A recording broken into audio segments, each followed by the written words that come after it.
Hello team, and welcome to your Wednesday dose of wealth wisdom on a Thursday again. I had to push it to the right due to various things, but that is unimportant. Today's topic is going to be how to vet people you work with, whether that be lending the money, buying deals, doing instructional work, no matter what you do with them. Like, you should always do a quick minimum check, because you don't want to attach yourself to a brand or a person who may be doing like untoward things. And the reason why I decided to do this post is I saw one doing the rounds where the gentleman had unfortunately got sort of what I call the fanboy syndrome, where you don't listen to your sort of logical part of your brain and you just completely enthralled by the person who's teaching you. I've seen it. It's really weird actually, because I do a bit of teaching myself, and like people, I'll come off stage and people go, "Oh, you're so wonderful." And it's like a really weird dynamic. I'm like, no, it's not wonderful at all. I've just told you what I've done. And it puts you in a position where you could really take advantage. It's really bizarre when you sort of get they've never heard of me before the event. I've never met them before the event. But then after they see you on stage, it gives you a credibility when they haven't done any research into you. And I'm guessing that's what happened with this gentleman who didn't do some background checks on the guru that he borrowed money from. And now, as I understand it, he's in quite a sticky situation. And in those of you who have chatted to me face to face, and I'm kind of like annoyed with one person who sourced a really bad deal to an investor. But it's not my fight, I've learned now.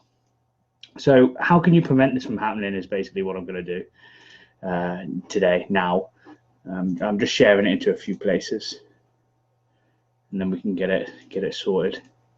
And so it's a bit of a meaty one, because I do it on everyone I work with, even people who like come to the accountability meeting. I don't want any sort of snakes or cats there, because there are plenty of them around. And because of this, like every course, I've spent thousands on education, and every course that I've done, I've never felt like I've had money stolen from me, or I've been upsold, or and because of this, I think I'm in a real good position to share what you guys need to do. And you need to do that with me as well. Like, if you listen to this and taking advice, absolutely. You need to check whether I'm legit or filling your feed full of lies and egotistical self-grandization. So let's do this. Hello and welcome to your Wednesday dose of wealth wisdom. Me, Daniel Kennedy, your host. I'm wearing the Steadfast hat today, so I'll say Steadfast CEO, KML Director, Home Hub Limited Director, and finally, Wealth Tracking Coach. Today's topic is going to be how to vet people who you do business with, regardless of how big or small it is, whether that is lending them money, buying deals, doing construction work, or whether you're lending money from them.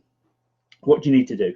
So my first thing, whenever I'm going to be doing some business with someone, first thing I do is put their name in Facebook.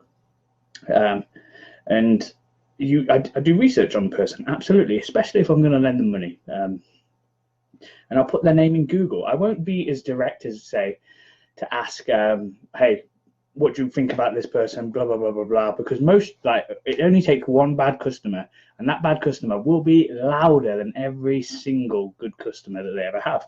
So if it's a training company, for example, I'll put it in their group and I'll ask a few questions. I'll say, hey, anyone who's done the course, get in touch with me.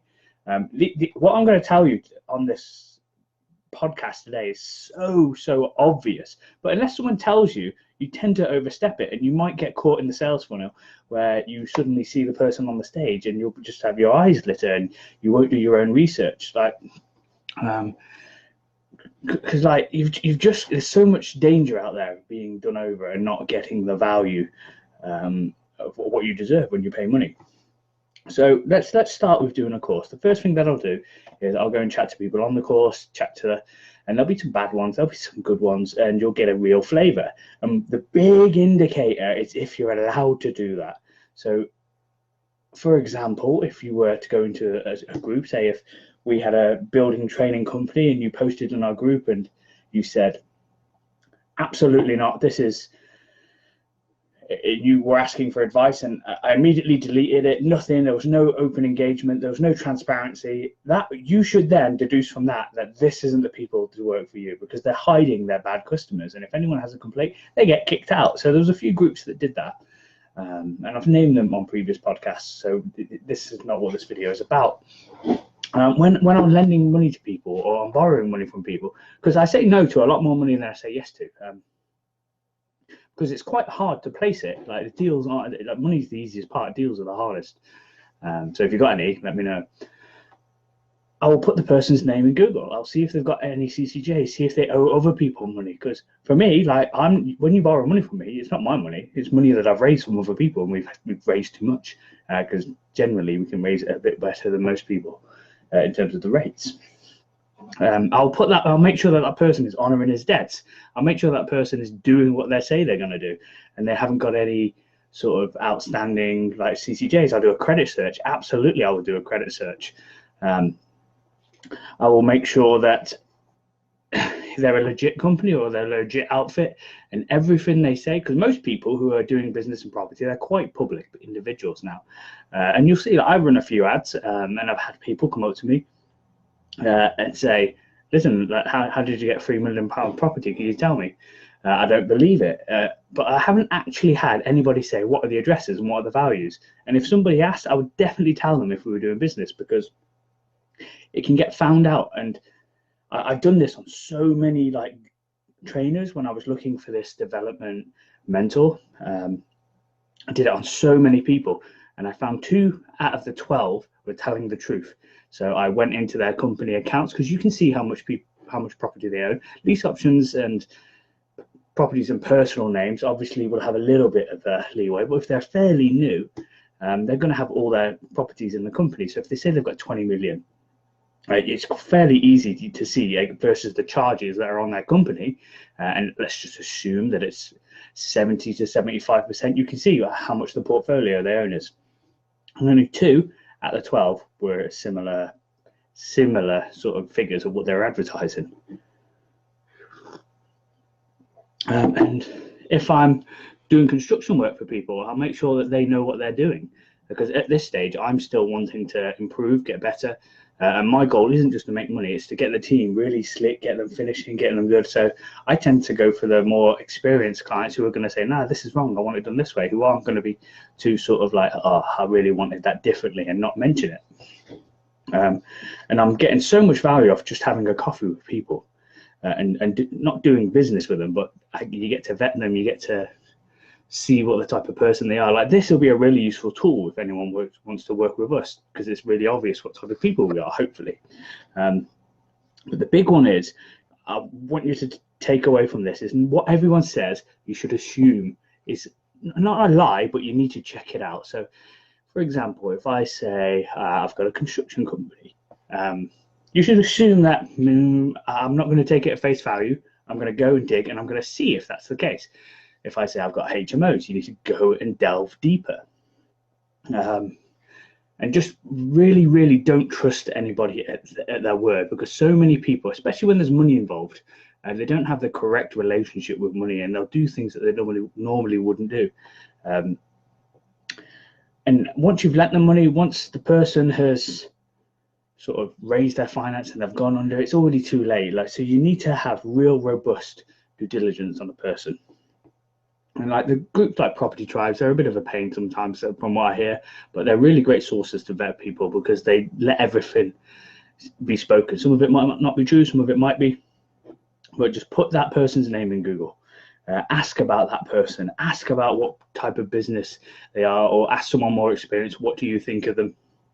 Because I've done that, and I've got opinions off really, really experienced people when I'm not in the know, but I would have thought that person is like the lightning bolt shoot out of his bum, because it's very easy to get into the fanboy sort of syndrome where you assume everything is true. And the dynamic, as I mentioned earlier, is really, really bad, and you're in a position and very vulnerable to be taken advantage of. So it's good to be a cynic, is basically the summary of this. It's just a quick one this week because I've got so much to do, but that's my 2 cents on how to vet people you do business with. Whack their name in Google. Ask around about good or bad scenarios with that person. and there'll be plenty in the woodwork if they're a public person. Do a credit check on the person. Make sure that you're not assuming everything that they say is true, and you actually check it out. And if it checks out, fantastic. If it doesn't, then you've got your answer. And that's all my take on it.